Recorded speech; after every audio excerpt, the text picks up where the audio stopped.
Hello विद्यार्थी। चलिए, मैं सोशल साइंस आपको पढ़ा रहे थे क्लास 10 का, और चैप्टर शुरू किए थे मुद्रा तथा साख। ठीक है, अंग्रेजी में कहेंगे मनी एंड क्रेडिट। ठीक है, चैप्टर था अर्थशास्त्र का मुद्रा तथा साख। इसमें हमने आपको एक पार्ट बता दिए थे। आज उसका नेक्स्ट पार्ट रहेगा, और आज कोशिश रहेगा कि ये चैप्टर क्या हो जाएगा, आपका समाप्त हो जाएगा। ठीक है, चलिए आगे शुरू करने से पहले हम पीछे आपसे एक बार प्रश्न पूछना चाहेंगे कि आपको प्रश्न याद है कि भूल गए हैं। ठीक है, वैसे हमें उम्मीद है कि आप याद जरूर करेंगे। वस्तु विनिमय प्रणाली क्या होती है? वस्तु विनिमय प्रणाली क्या होती है? मुख्य रूप से वस्तुओं का क्या करना, आदान प्रदान करना ही क्या कहलाएगा? वस्तु विनिमय प्रणाली। वस्तु विनिमय प्रणाली का एक अन्य नाम क्या है? इसे दोहरा संयोग भी कहते हैं। क्यों दोहरा संयोग कहते हैं? क्योंकि इसमें मुख्य रूप से दोनों लोगों को लाभ होता है, दोनों पक्षों का लाभ होता है, इसलिए इसे क्या कहते हैं? दोहरा संयोग कहते हैं। हमने इसमें आपके कुछ लाभ बताए थे, कुछ कमियों को बताया था। इससे क्या लाभ है? सरल प्रणाली होती है, विकेंद्रीकरण प्रणाली होती है, और मुद्रा के स्तर पे सबसे बेहतर कि हर देशों में अलग अलग मुद्रा। इससे अच्छा है कि हम वस्तु का क्या करें? आदान प्रदान करें। इसकी कमियां थी कि इसमें हम क्या कर सकते? वस्तुओं का विभाजन नहीं कर सकते, इसके द्वारा सेवाओं का लाभ नहीं उठा सकते। जैसे हम कहें कि आपको मऊ से गाजीपुर जाना है, तो बस के द्वारा मऊ से गाजीपुर गए, तो वहां पे जब पहुंचे गाजीपुर मऊ से बैठकर, तो आप ये नहीं कहेंगे भैया मऊ से गाजीपुर आए तो ले लीजिए एक दौरी पिसान। बताइए, वस्तुओं को देंगे तो ड्राइवर क्या कहेगा? भैया तो क्या हम ले लें पिसान खातिर, पैसा दीजिए ना कि आटा। ठीक, तो वही कह रहा है कि मुख्य रूप से इसमें क्या करेंगे? वस्तुओं का आदान प्रदान में कुछ इसकी कमियां भी थी और कुछ इसके क्या थे? लाभ भी थे। ठीक, आज हम इसके आगे नेक्स्ट टॉपिक चलेंगे, मुद्रा तथा साख में पार्ट नंबर 2। पार्ट आपका 2, और ये अंतिम इसका पार्ट रहेगा। ठीक है, मुद्रा तथा साख। मुद्रा का मतलब होगा पैसा, और साख का मतलब क्या होगा? उधार। किसी भी पैसे का क्या करना, उधार लेना ही क्या कहलाएगा? साख। ठीक, इतना चीजें हमने आपको बता दिए थे। ठीक है, अब आगे इसका अगला हेडिंग हम लोग देखेंगे, मुख्य रूप से मुद्रा के आधुनिक रूप। कल हमने पढ़ा था मुद्रा के बारे में, और इसके आगे अगला टॉपिक पढ़ेंगे मुद्रा के आधुनिक रूप। कौन सा रूप? आधुनिक। आधुनिक रूप का मतलब समझ रहे हैं, वर्तमान समय की कंडीशन को बताना। चले से प्राचीन समय में मुद्रा का अलग अलग प्रचलन था। प्राचीन समय जो मुद्रा होते थे, सोने के मुद्रा होते थे, चांदी के मुद्रा होते थे, तांबे के मुद्रा होते थे।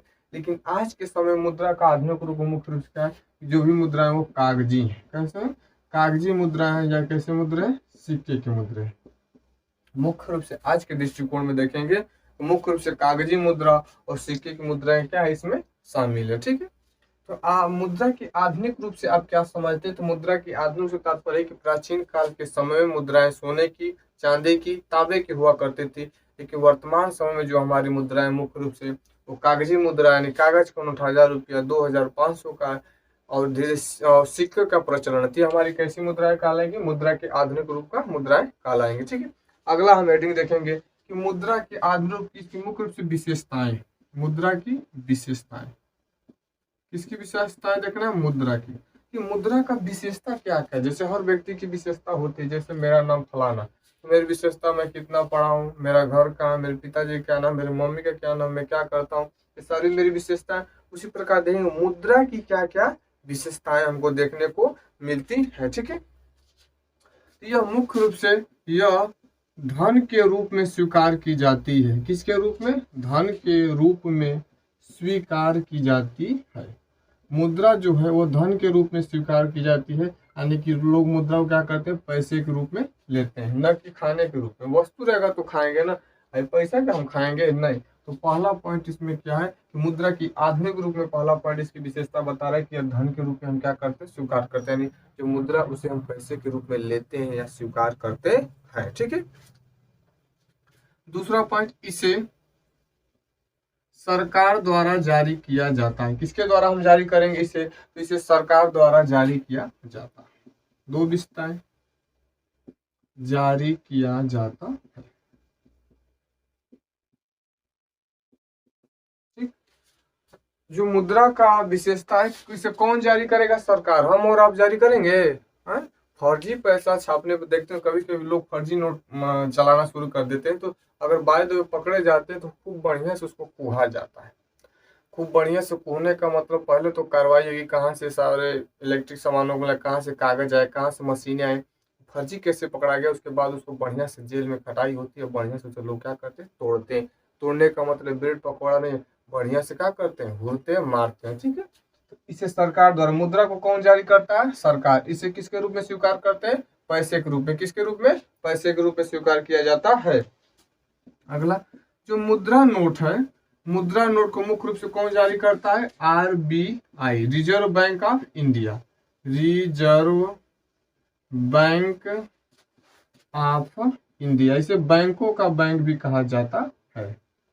रिजर्व, इस मुद्रा नोट को RBI क्या करता है, जारी करता है। कौन जारी करेगा, RBI।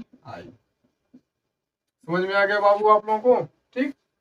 तो मुद्रा की मुख्य रूप से हमने 3 विशेषताएं देखी, और तीनों विशेषताएं दे देगा कि मुद्रा की विशेषता बताइए। तो पहला, यह मुद्रा क्या होती है, धन के रूप में स्वीकार करते हैं। किसके रूप में स्वीकार करेंगे, धन के रूप में स्वीकार करेंगे। इसे कौन जारी करेगा, सरकार जारी करेगा। कौन जारी करेगा, सरकार जारी करता है। और मुख्य रूप से मुद्रा नोट को कौन जारी करने का काम करता है, RBI, reserve bank of India. Reserve bank of India कौन जारी करेगा, RBI। फुल फॉर्म बोलिएगा, reserve bank of India. Reserve bank of India. तो स्क्रीनशॉट आप लेते रहिएगा, हम बार बार नहीं कहेंगे। जब हम इधर हो गए लिखकर, तुरंत अपने मोबाइल से स्क्रीनशॉट इसको क्या कर लीजिए, ले लीजिए। समझ में आ गया। चलिए अगला टॉपिक आइएगा, आगे हम चलते हैं। बताइए मुद्रा के आधुनिक रूप से क्या समझते हैं, यानी वर्तमान में मुद्रा कैसे चलती है। तो वर्तमान में जो मुद्राएं होती है वह कागजी होती है। कैसी, कागजी अथवा सिक्के की। इसकी विशेषता क्या, इसे सरकार जारी करता है। मुद्रा नोट को RBI जारी करता है। इसे पैसे के रूप में हम क्या करते हैं, स्वीकार करते हैं, ठीक है। अब देखिए बैंक में जो हम क्या करते हैं, पैसे को जमा कर लेते हैं। बैंक में निक्षेप, बैंक में निक्षेप, एक शब्द है निक्षेप। पूछ देता है कि निक्षेप का अर्थ क्या होता है, तो निक्षेप का अर्थ होता है जमा करना। मुख्य निक्षेप का अर्थ क्या होगा, जमा, ठीक है। तो बैंक में निक्षेप की विशेषता ने, पैसे जो बैंक में जमा करते हैं तो इसकी क्या विशेषताएं हैं। पैसे जो बैंक में जमा करते हैं इसकी तो कुछ रूल होगा, क्या इसके तरीके, इसके बारे में हम समझेंगे, ठीक है। तो बैंक में निक्षेप, बैंक तो सब समझते हैं, RBI bank, SBI bank, union bank, HDFC bank, axis bank, इसी प्रकार का यह बैंक है जिसमें खूब पैसा जमा होता है, तो सबको मालूम है। तो निक्षेप का मतलब क्या होगा, जमा। निक्षेप का मतलब जमा। तो बैंक में जो पैसे जमे होते हैं उसकी विशेषता को देखेंगे, क्या इसकी विशेषताएं हैं, ठीक है। तो इसका पहला पॉइंट, मुद्रा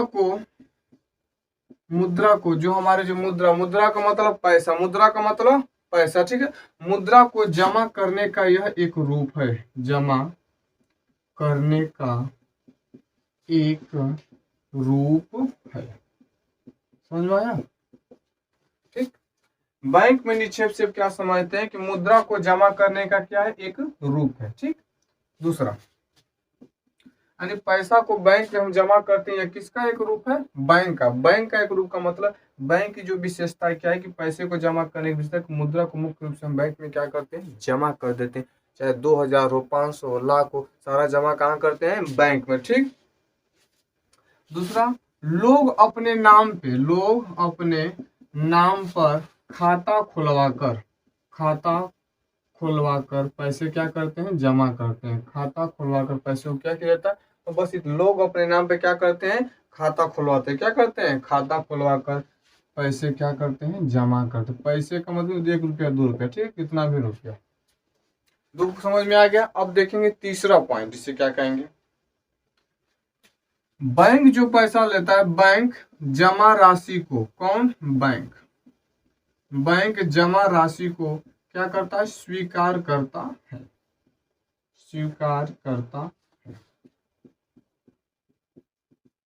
समझ में आया, बढ़िया समझिएगा हमारे प्यारे बच्चे एवं बच्चियों।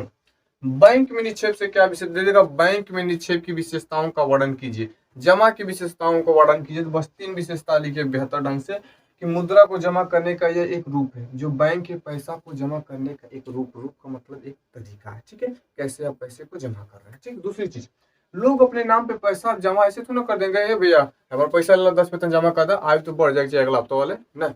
आप जाएंगे तो सबसे पहले आपका पूरा वो एक कागज देंगे, कागज के बाद उसमें आपका नाम, पिता का नाम, मम्मी का नाम, गांव, पोस्ट, पिन कोड, आधार कार्ड नंबर सारा लगेगा, फोटो आईडी लगे। उसके बाद आप साइन करेंगे कई जगह, तो वो बैंक में यानी मुख्य रूप से आप वो भी जमा करेंगे तो फिर आपका खाता खुलेगा, खाता नंबर मिलेगा, पासबुक नंबर मिलेगा। दूसरा पॉइंट, लोग अपने नाम पे सबसे पहले क्या करते हैं, खाता खुलवा के ही पैसे जमा करते हैं। बिना खाते खोले गए पैसा जमा करेगा, पासबुक नहीं है मार के क्या कर देगा, भगा देगा। ठीक, जो पैसे हम जमा करते हैं बैंक में, जो पैसा जमा करते हैं तो बैंक जमा राशि को स्वीकार, हमने आपको 2000 रुपया बैंक को दे दिया तो बैंक ये स्वीकार करता है कि वह व्यक्ति हमें कितना रुपया दिया है, 2000 रुपया दिया। तो बैंक जमा राशि को क्या करता है, स्वीकार करता है कि आपका पैसा हमारे बैंक में इतना है। ठीक, चलिए इतना आपको समझ में आ गया। अब हम नेक्स्ट टॉपिक पे चलते हैं,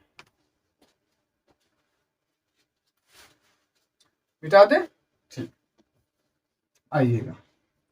अब परीक्षा के दृष्टिकोण से सबसे इंपॉर्टेंट चीज है चेक। सुनते को फलाना का इतना चेक कटना है, चेक केक मत सुनिए, चेक तो केक तो दूसरा होता है, हैप्पी बर्थडे टू यू फलाना फलानी। ठीक है, ये चेक है। ठीक, चेक का मजा जानते हैं, चेक कैसे होता है। चेक एक प्रकार का, बैंक में जाएंगे कहते कोई आपको पैसा दे देता है, कोई मान लीजिए आपके पिताजी चेक काट के दे दिए, बाबू जाइएगा बैंक में, बैंक को दिखाइएगा चेक, उसके बाद पिताजी का साइन रहता है, वो बैंक में जब चेक जाता है तो उनका साइन दिखाया जाता है, फिर उनसे सहमति ली जाती है कि हाँ क्या आपने चेक दिया, उस सहमति देंगे। उसके बाद वो पैसा क्या करेंगे, बैंक आपको काट के जितना पैसा लिखा रहेगा वो सारा पैसा आपको दे देगा। तो ऐसे तो लिखेंगे नहीं, पापा गई ना, पापा घरे ना कहने के लिए बेटा है चेक तो के काटा थी 1 लाख का, हमारा साइन है चाहिए उतार लेंगे, आज सिग्नेचर करवा लिए तो लिखने देखिए। तो अब इसकी परिभाषा कैसे लिखेंगे, चेक क्या है। ठीक है, तो यह एक कागज है। चेक मुख्य रूप से क्या है, एक कागज है। यह एक कागज है, ना कि बोलती है क्या है, कागज। इस तरह से पैसे उस पर, यह एक क्या है, कागज है। ठीक, जो बैंक को किसी व्यक्ति के, जो बैंक को किसी व्यक्ति के द्वारा, जो बैंक को किसी व्यक्ति के, जो बैंक को किसी व्यक्ति के खाते से चेक, खाते से चेक, यह एक कागज है जो बैंक को किसी व्यक्ति के, देखिए जो बैंक को किसी व्यक्ति के खाते से चेक पर लिखे, खाते से चेक पर लिखे, क्या लिखे, एफआरए पर नहीं, खाते पर लिखे नाम के किसी दूसरे, नाम के किसी दूसरे, अब दूसरे व्यक्ति को क्या देंगे, रोकड़ा, क्या दें, किसी दूसरे व्यक्ति को रकम दी जाती है, किसी दूसरे व्यक्ति को रकम, रकम का सोचिए क्या होता है, रकम का मतलब रुपया, पैसा दी जाती है। ये परिभाषा सबसे सटीक है, सोचें कैसे याद हो, अभी याद हो। चेक, यह एक क्या है, कागज है। चेक क्या है, यह एक कागज है। ठीक है, जो बैंक को किसी व्यक्ति खाते से चेक पर लिखे, क्या कुछ का मतलब है, यह एक कागज जो बैंक को किसी व्यक्ति के द्वारा, मान लीजिए हमें क्या करना है, आपको पैसे देना, क्या कर, जो बैंक को किसी व्यक्ति खाते से, अपने खाते से क्या करेंगे, चेक पर लिख देंगे, लिखे नाम के, जिसको हम लिखेंगे कि ये पैसा जिसको देना है, किसी दूसरे व्यक्ति को क्या दी जाती है, रकम दी जाती है। यानी व्यक्ति ने साइन किया, उसका नाम रहेगा, वह व्यक्ति वहां पे जाएगा, उसके बाद पैसे को क्या कर लेंगे, उतार लेंगे। ठीक, तो यह एक कागज है जो बैंक को किसी व्यक्ति खाते से चेक पर लिखे ना कि किसी दूसरे व्यक्ति को क्या करते हैं, पैसे या रुपयों को अदा करते हैं या देते हैं। ठीक है, तो आप इसको ध्यान से समझ लीजिए। चेक एक प्रकार कागज है जो किसी दूसरे व्यक्ति का, देखिए फिर समझा रहा है। चेक एक प्रकार का कागज है जो किसी व्यक्ति को, मान लीजिए मेरे किसी व्यक्ति किसी दूसरे व्यक्ति को पैसा देना चाहता है चेक के माध्यम से, उस चेक पे जिसको पैसा देना है वह व्यक्ति उसके पास जाएगा, चेक लेगा, और जो चेक देगा तो वो अपना साइन करेगा और इतने पैसे, अब दूसरा व्यक्ति उस पैसे को लेकर कहाँ जाएगा, बैंक में जाएगा, कहाँ जाएगा, बैंक में, और बैंक के माध्यम से फिर वो पैसे को क्या कर लेगा, चेक के माध्यम से उतार लेगा। ठीक, मिटा दें, आगे चलिए। ठीक,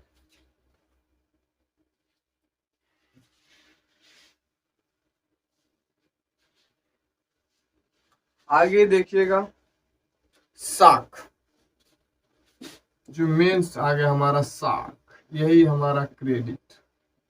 साख का मतलब क्रेडिट, ऐसी है बाबू, अलगाना कही है। ठीक, ये अब समझना साख क्या होता है। ठीक, चलिए।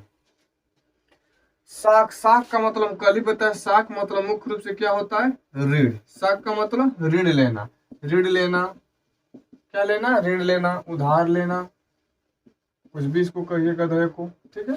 साख, साख का मतलब अंग्रेजी में इसे क्या कहेंगे, क्रेडिट। इसका मतलब मुख्य रूप से क्या होता है, किसी व्यक्ति से क्या करना, उधार लेना या पैसे लेना।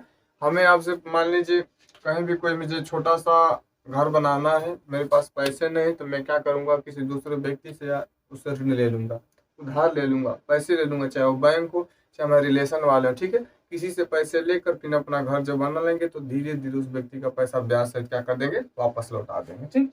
तो साख मुख्य रूप से पूछेगा, साख क्या होता है, साख का मतलब किसी दूसरे व्यक्ति से या बैंकों से ऋण लेना या उधार लेना ही क्या कहलाएगा, साख। किसी बैंक से, व्यक्ति से ऋण लेना, उधार लेना ही क्या कहलाएगा, साख। साख के दो कंडीशन, इसके दो शर्त हैं। क्या है, दो शर्त। अन्य साख के मुख्य रूप से दो कंडीशन है, दो स्थितियां, ठीक है। अब देखिए दो स्थितियां कौन है, पहला सकारात्मक स्थिति, सकारात्मक स्थिति, और दूसरा है नकारात्मक स्थिति। दूसरा कौन सी स्थिति है, नकारात्मक।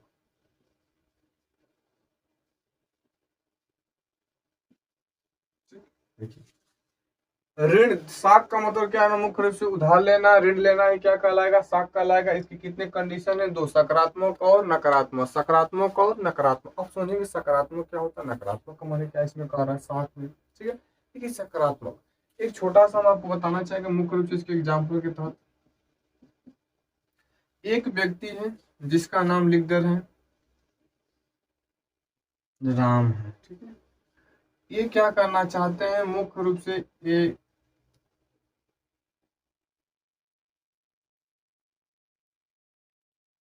बीज भंडार का दुकान खोलना चाहते हैं, ठीक है। बीज भंडार का दुकान खोलना चाहते हैं। राम एक व्यक्ति है जो बीज भंडार का दुकान खोलना चाहते हैं। उनके पास पैसे नहीं है, पैसे नहीं तभी नहीं पढ़ रहे हैं, क्रेडिट उधार। ये क्या किया, बैंक से ऋण लिया। किससे ऋण लिया, बैंक से ऋण लिया।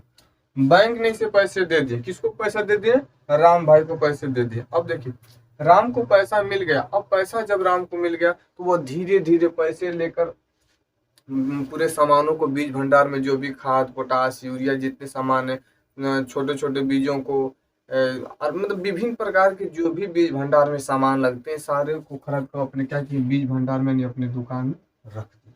अब सोचिए, रख दिए। अब धीरे धीरे, अब तो उन्होंने ऋण लिया था लेकिन धीरे धीरे इनकी कंडीशन सुधरने लगी, दुकान चलने लगी। जब दुकान चलने लगेगी तो धीरे धीरे इनको क्या होगा, प्रॉफिट होगा। क्या होगा, प्रॉफिट होगा। और प्रॉफिट होगा तो धीरे धीरे जब लाभ होगा तो अपना इससे कुछ पैसे जो बचेंगे सारा फिर जाकर अंत में ये पैसे किसको जमा कर देंगे, बैंक को। इसका मतलब देख रहे हैं कि राम ने क्या किया, बीज भंडार का दुकान खोला। दुकान खोलने से पहले उसने क्या लिया, बैंक से क्रेडिट लिया, मुख्य बैंक से क्या लिया, ऋण लिया। क्या लिया, ऋण, यानी कि उधार पैसे लिए। जब उधार पैसे ले लिए, उसकी दुकान चलने लगी तो उसे क्या हो गया, प्रॉफिट। प्रॉफिट का मुझसे लाभ होने लगा। जब लाभ होने लगा तो धीरे धीरे अपने पैसे से बचा बचा कर अंत में बैंक का पैसा क्या कर दिया, जमा। बैंक का पैसा क्या कर दिया, जब बैंक जमा नहीं, बैंक का पैसा जमा कर दिया। अब बैंक का पैसा जमा कर दिया, इससे फायदा हो गया, घाटा हुआ, दोनों काम हो गया। इसकी दुकान भी चलने लगी, इससे प्रॉफिट भी हुआ, और अंत में जाकर जो ऋण लिया था बैंक से, उस ऋण से उसे क्या हो गया, छुटकारा हो गया। यही स्थिति क्या कहलाएगी, सकारात्मक। क्या कहलाएगी, सकारात्मक स्थिति। समझ में आ गया होगा हमारे प्यारे बच्चे। फिर से बता दे रहे हैं, ऋण लेना या उधार लेना, इसके मुख्य रूप से कितने शर्त हैं, दो शर्त हैं, ठीक। पहला सकारात्मक। सकारात्मक हमने बताया कि एक व्यक्ति जिनका नाम क्या था, राम, वो क्या करना चाहते, बीज भंडार का एक दुकान खोलना चाहते थे, लेकिन उनके पास पैसे नहीं थे, तो उन्होंने बैंक से क्या ले लिया, ऋण ले लिया, उधार पैसे ले लिए। हम मतलब कुछ पैसे लिए और कहेंगे जब मेरी दुकान जब मैं पैसों का मतलब बैंक से मुख्य रूप से पैसे लिए। पैसे लेने के बाद उन्होंने क्या कि बीज भंडार का दुकान खोल दिया। धीरे धीरे उनकी दुकान चलने लगी, उन्हें लाभ होने लगा। तो जब लाभ होने लगा तो कुछ कुछ पैसे मिलाकर, जो भी पैसे थोड़ा सा बचा बचा कर जो बैंक से पैसे लिए तो उस बैंक को पैसे वापस कर दिए, और जो भी उसका ब्याज था धीरे उस ब्याज को भी क्या कर दिए, चुकता कर दिए। और अंत में देखा कि इनका दुकान भी चलने लगा और बैंक से वो कर्ज छूट, यानी बैंक से जो भी कर्ज लिए थे सारा कर्ज भी क्या हो गया, समाप्त हो गया। इस प्रकार से देख रहे हैं कि इस व्यक्ति को क्या मिल गया, लाभ मिल गया, यानी उसकी कंडीशन कैसी होगी, सकारात्मक। वो व्यक्ति बहुत ही क्या था, खुश था, ठीक। आइए नकारात्मक स्थिति। दूसरा व्यक्ति हम ले रहे हैं श्याम।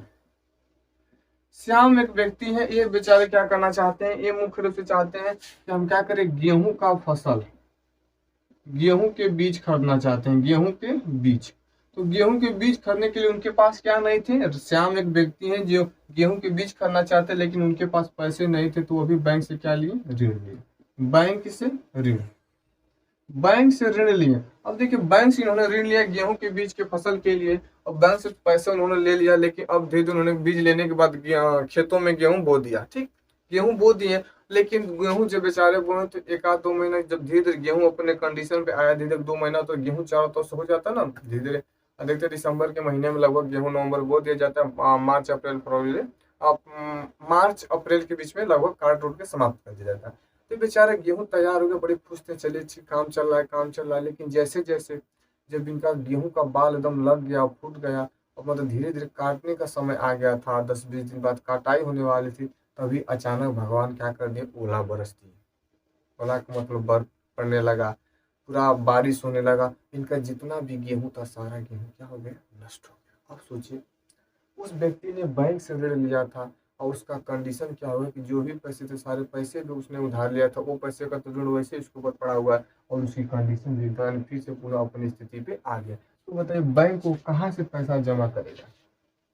अब देखिए बैंक, इसके बाद उसने बैंक से फिर दोबारा गया और दोबारा पैसा मांगा कि बैंक मतलब ऋण, एक बार फिर ऋण लिया कि एक बार फिर मुझे पैसे दे दीजिए, अगले सीजन में जब हमारा अच्छा खेती होगा हम आपको क्या कर देंगे, हम फिर से जितना ब्याज रहेगा सारा आपको दे देंगे। उसने फिर से एक बार कोशिश किया, वो जाके क्या कर लिया, धान की बीज ले ली, धान की बीज। जब धान की बीज लिया, धान की बीज लेने के बाद फिर धान के जब बीज लेने के बाद बैंक से क्या लिया, ऋण लिया, बैंक से ऋण, ऋण के मतलब समझ ही रहे हैं, उधार लिया। और उधार लेने के बाद फिर से धान की जब खेती लहलहाने लगी, और जब धान की खेती में बरसात चाहिए था, तो उस समय बरसात नहीं हुआ, और क्या पड़ गया, सूखा पड़ गया, और धान की खेती भी क्या हो गई, चौपट हो गई। तो आप देख रहे हैं कि श्याम नामक व्यक्ति को गेहूं की बीज लेने के बाद भी उसे प्रॉफिट नहीं हुआ, भगवान के द्वारा ओले बरसने लगे, पूरा उनका गेहूं चौपट होगा। लेकिन वही बरसात में क्या, धान की जब खेती है, मतलब कि उसमें इतना बरसात की आवश्यकता होती है, तो बरसात पड़ा ही नहीं, यानी सूखा के कारण पूरा उसका धान क्या हो गया, चौपट हो गया। यानी इस व्यक्ति को हमने देखा कि हानि का सामना करना पड़ा, इसीलिए दूसरा जो इसका कंडीशन ऋण का क्या कहलाएगा, नकारात्मक स्थिति। हमें उम्मीद है कि आपको समझ में आ गया होगा। ठीक है, तो हम आगे चलते एक बार फिर से आपको बताते हैं। साख मतलब होता है उधार लेना या ऋण लेना। साख को मुख्य रूप से जब कोई व्यक्ति किसी दूसरे व्यक्ति से या बैंक से या किसी साहूकार से किसी से उधार लेता है, तो वो कहलाएगा आपका साख। साख की 2 कंडीशन, एक होता है सकारात्मक, एक होता है नकारात्मक। जब कोई व्यक्ति किसी वस्तु को लेकर यानी बैंक से ऋण लेता है, जब उसे लाभ हो जाएगा तो सकारात्मक होगा, और जब उसे हानि होगा तो क्या कहलाएगा, नकारात्मक होगा। एकदम सिंपल आपका टॉपिक है, अब आप इसके साथ ले सकते हैं। ठीक है, अब हम आगे चलते हैं।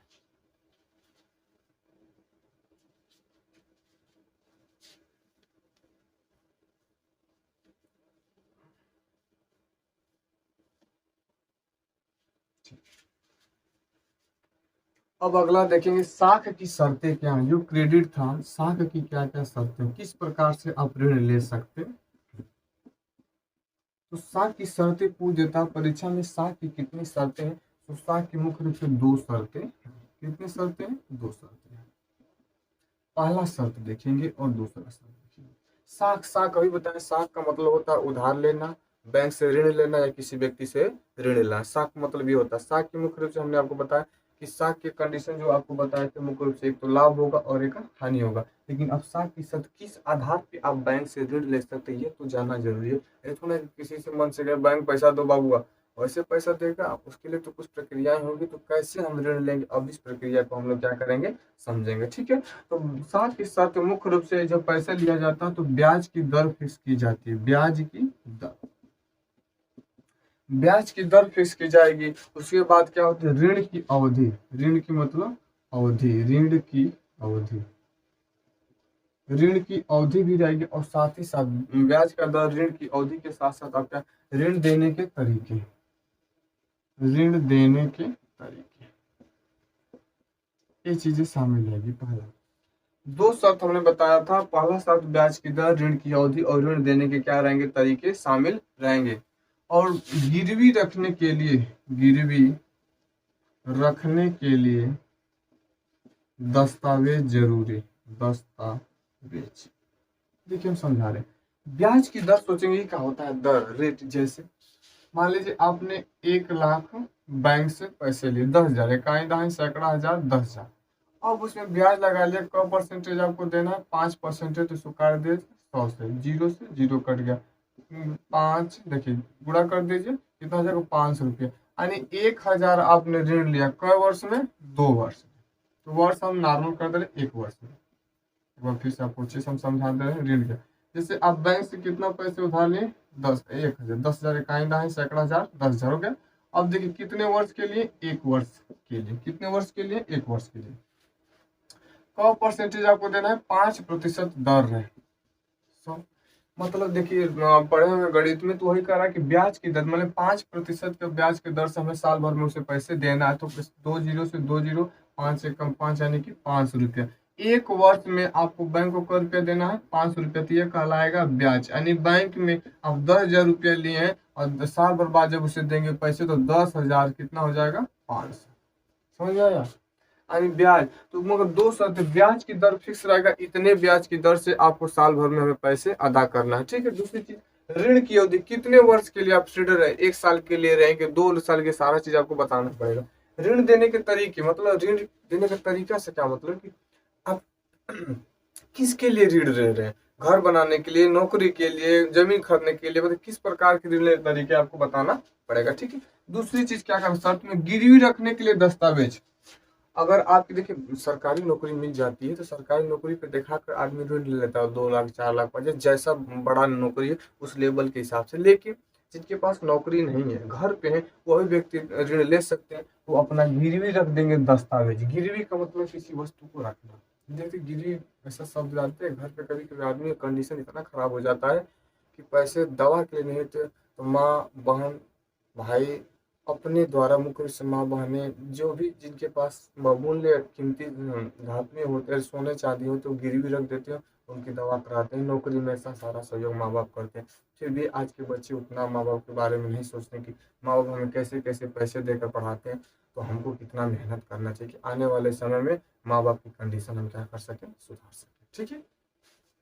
तो 2 शर्तें बताया, गिरवी रख कर, किसी भी वस्तु के सामान को गिरवी रख कर भी क्या कर सकते हैं, बैंक से ऋण ले सकते हैं। तो ये 2 शर्तें आपको समझ में आ गई होगी। ठीक। साथ की शर्त कितनी है, 2, ब्याज की दर। ब्याज की दर फिक्स रहेगा। ऋण की अवधि कितने समय की, ऋण का क्या आपका तरीका, किस लिए ऋण ले रहे हैं, और ऋण के रखने के लिए आपके पास क्या होना चाहिए, दस्तावेज। अगर आपके पास गवर्नमेंट नौकरी है तो घर का जमीन भी रख के आप क्या कर सकते हैं, ऋण ले सकते हैं। घर का मकान दिखा के भी ऋण ले सकते हैं। ठीक है। सोने चांदी रख कर भी क्या ले सकते हैं, ऋण ले सकते हैं। ठीक है। तो इतना आपको समझ में आ गया होगा। ठीक। तो मिटा के आगे चल रहे हैं।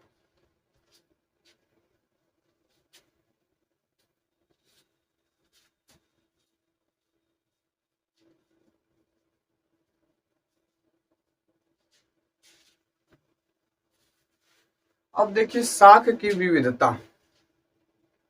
अब इस ऋण की क्या क्या विविधता है, साख की विविधता, विविधता।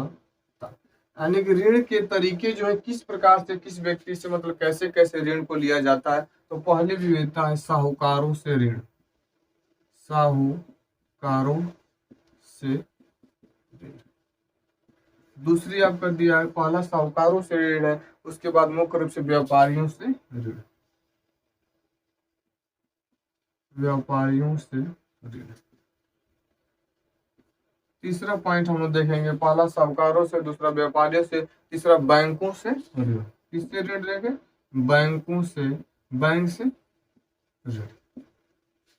देखिएगा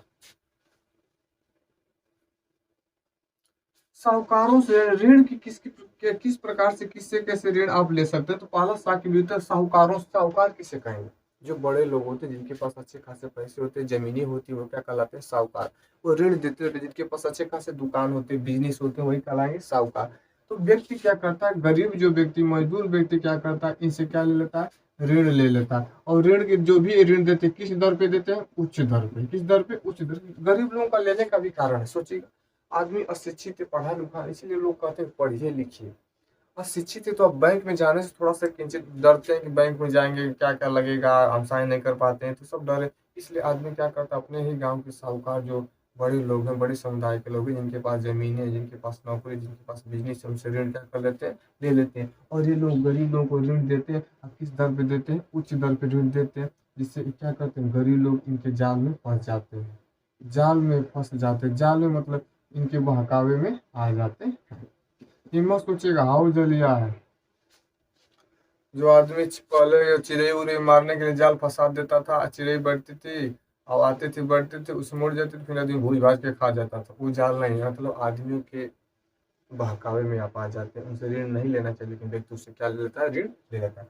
साहूकारों से ऋण का मतलब मुख्य रूप से गरीब लोग क्या करते हैं, ऋण लेते हैं। और ऋण कौन से दर पे देते हैं, उच्च दर से देने के बाद धीरे धीरे वो गरीब लोग क्या करते हैं, इनके जाल में फंस जाते हैं, चाहे उनके बहकावे में आ जाते हैं और मजबूरी हो जाती है। और जब बहकावे में आ जाएंगे तो अब ऋण नहीं जमा कर पाते हैं। यही बड़े वर्गों के नीचे गरीब लोग क्या करते हैं, काम करते ही रह जाते हैं, धीरे धीरे इनकी चुकता करते हैं। व्यापारियों से ऋण, मुख्य रूप से ऋण लोग कहाँ किससे लेते हैं, बड़े बड़े व्यापारियों से। बड़े बड़े व्यापारी से क्या करते हैं, ऋण लेते हैं। यह व्यापारी मुख्य रूप से किसानों को ऋण देते हैं। किसको देते हैं, किसानों को ऋण। और ऋण किस देते हैं, सस्ते में देते हैं। देखिए कितने चालाक व्यापारी लोग, ऋण सस्ते में देते हैं क्योंकि शर्त रखते हैं कि आगे जो आपका अगला सीजन का अनाज हो क्या कीजिएगा, हमें बेचिएगा, हमें बेचिएगा। समझ में आया। दूसरा चीज देखिए कितने चालाक है, व्यापारियों से ऋण का मतलब बड़े व्यापारी जो होते हैं मुख्य रूप से ऋण किसको देते हैं, किसानों को। ऋण क्यों देते हैं, सस्ते में देते। देखिए वो गधे से उच्च दर पे देते थे, 21 में देते हैं, सस्ते में ऋण इसलिए देते हैं, कहते हैं कि हम तुम्हें ऋण दे रहे हैं लेकिन तुम अगला सीजन का अनाज क्या करना, हमें ही बेचना। ये दूसरे प्रकार के, इनको क्या इससे रहेगा, फायदा रहेगा। और आदमी सोचता है चलिए सस्ता मिला तो क्या करेंगे, अगला इन्हीं को अनाज बेच देंगे। फायदा तो नहीं है, फिर भी हमारी मजबूरी है क्योंकि हमने इनसे क्या लिया था, ऋण लिया था। तो ये भी अगला भी बेचता था। ये लोग किस प्रकार से ऋण दे रहे हैं, ये लोग किस प्रकार से ऋण दे रहे हैं। अगला बैंक से ऋण, बैंक जो ऋण देता है मुख्य रूप से क्या देते हैं, सस्ते। एक कहा जाए तो बैंक से ऋण बेहतर है, ठीक है। और बैंक ऋण के साथ साथ नियमा मतलब इसके अलग अलग तरीके, अलग अलग तरीके, कब कब बैंक से ऋण में क्या आता है, छूट आता है, कितना छूट आता है, सारी चीजों क्या करते हैं, बताते हैं। बैंक से ऋण का मतलब ये ऋण सस्ता भी होगा और अलग अलग छूट के तरीकों को भी कौन बताएगा, बैंक के माध्यम से जो ऋण दिया जाता है, ठीक है। अगला देखें सहकारी समितियों से ऋण। चौथा सहकारी समितियों से ऋण, सहकारी समितियों से ऋण। बढ़िया से लिखते रहे, कहीं का लिख रहे हैं टिचड़ी करता है जी। सहकारी समितियों से ऋण। पहले तो आप समझेंगे सहकारी समिति क्या होता है। देखिए सहकारी समिति का मतलब मुख्य रूप से होता है कि मुख्य रूप से गांव के लेवल के लोग हैं, जैसे मतलब अपने ही ग्रामीण क्षेत्र के एरिया, ग्राम पंचायत हो, जिला पंचायत हो, यानी गांव के लोगों ने क्या, गांव के कम से कम 10 मेंबर आपस में मिलकर क्या करते हैं, पूरे 10 लोगों से पैसे जमा कर लेते हैं। पैसे जमा ले लें, कितना ले लें, 10,000। कितना ले लें, 10,000। सहकारी समिति वो समिति जिसमें अपने ही आसपास के लोग मिलकर क्या करते हैं, सभी हमारे मुख्य रूप से यहाँ पे 10 व्यक्ति की हम बात है, कितने व्यक्ति हैं, 10 आदमी हैं। और ये सभी लोगों से मिला कितना पैसे ले लिए, 10,000 पैसे। और ये पैसे कहाँ जमा कर दिए, बैंक में। मान लीजिए 2 साल के लिए जमा कर दिए और 2 साल बाद 10,000 रुपया कितना हो गया, कम से कम हमने कर दिया, कितना हो गया, 15,000 रुपया हो गया। अब देखिए जब ये 15,000 रुपया गए, अब इसमें इस 10 व्यक्तियों में जिसकी आवश्यकता होगी, किसी को आवश्यकता हो घर बनाने का, किसी की आवश्यकता होगा जमीन खरीदने का, तो उसी के हिसाब से क्या करती है, यही 15,000 रुपया आपस में 10 लोग क्या कर लेते हैं, बांटते रहते हैं। जिसकी आवश्यकता है उसको देते रहेंगे। यह किस प्रकार की ऋण कहलाएगी, सहकारी समितियों का ऋण। यह सबसे बेहतर ऋण होगा गांव समाज के लेवल में, ठीक है। ये था आपका ऋण, समझ में आ गया होगा। एक बार फिर से हम आपको बता दे रहे हैं, साहूकारों से ऋण का मतलब मुख्य रूप से गरीब वर्गों को ऋण लेते हैं और ऋण का दर कैसा रहेगा, उच्च दर होगा। अब उच्च दर की ऋण में आप दे देते हैं और बाद में आप क्या कर, धीरे धीरे ऋण को चुकता कराने में उनके यहाँ काम भी आपको करना पड़ता है, ठीक है। एक प्रकार की विविधता है जिसमें लोगों को दिक्कत ही होता है। व्यापारी अपने चालाक में बड़े व्यापारी किसानों को ऋण देते हैं और कहते हैं ऋण सस्ते इसलिए देते हैं, सस्ते ऋण देने का कारण कहते हैं कि अगले सीजन का अनाज क्या कीजिएगा, हमें ही दीजिएगा, ठीक। बैंक से ऋण मुख्य रूप से कहा जाए तो सस्ता होता है और नई नई योजनाओं के बारे में बताता है, कब ऋण में छूट आएगी, कब बढ़ोतरी आएगी, उसके हिसाब से आप क्या करेंगे, उसको जानेंगे। सहकारी समिति वह समिति होती है जो अपने ही आसपास के लोगों का एक मेंबर समुदाय बनाकर, जैसे हमने बताया कि 10 लोगों का समूह होता है, इन्होंने 10,000 पैसे इकट्ठा किए, बैंक में जमा कर दिए, अगले 2 साल में पैसा कितना हो गया 15,000। अब भी 15,000 रुपया उन 10 लोगों में जिसकी आवश्यकता रहेगी उसको हिसाब से हम क्या करेंगे, फिर तो पैसे देते रहेंगे और फिर यही प्रक्रिया बार बार क्या होती चलती रहेगी। ठीक है, चलिए नेक्स्ट टॉपिक पे चलते हैं, स्क्रीनशॉट लेते रहिएगा।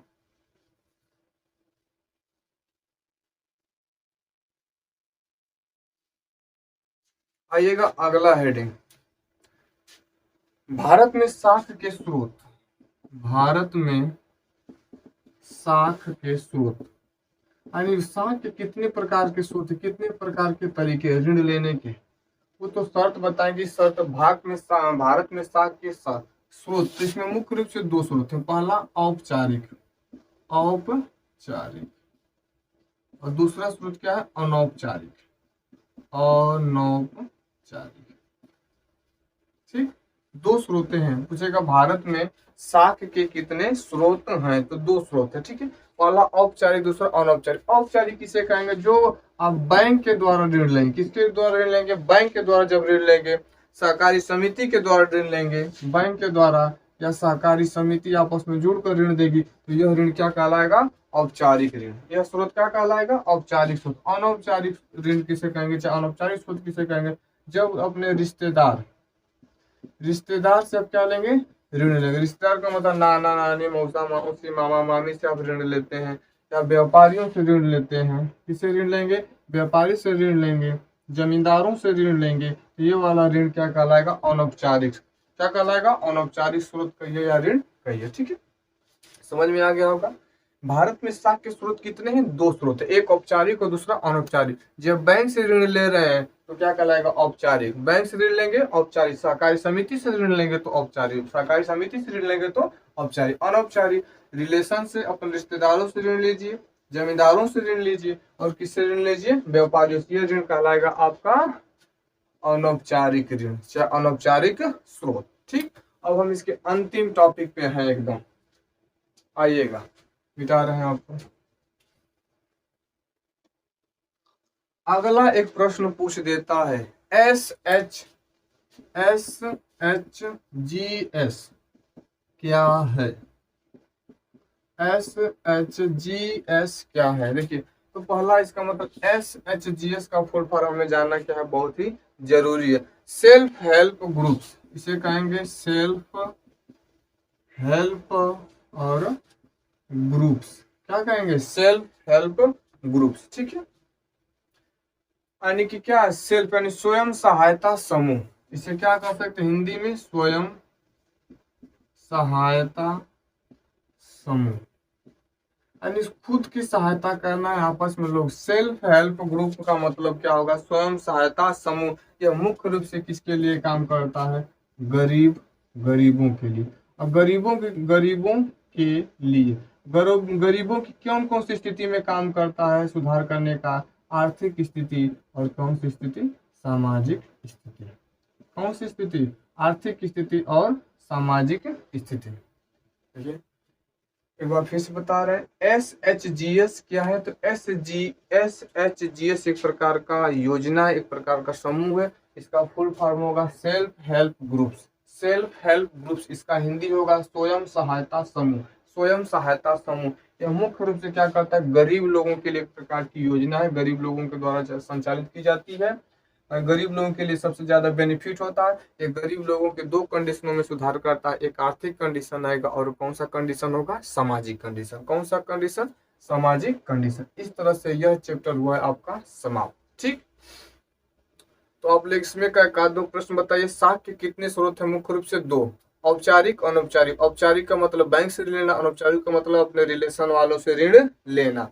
ठीक, अगला बताइएगा SHGS क्या है, तो SHGS देखना नहीं है, बताइए सेल्फ हेल्प ग्रुप्स। यह मुख्य रूप से गरीब लोगों के लिए बेनिफिट का काम करता है, उनकी सामाजिक और आर्थिक स्थिति क्या करता है, बेहतर करता है। ठीक, तो यह चैप्टर आपका हो गया समाप्त। ठीक, अब हम मिलेंगे आपसे अगले दिन अगले चैप्टर के साथ। ठीक है, तब तक के लिए खूब मेहनत से पढ़िए विद्यार्थी, अच्छे से। जय हिंद।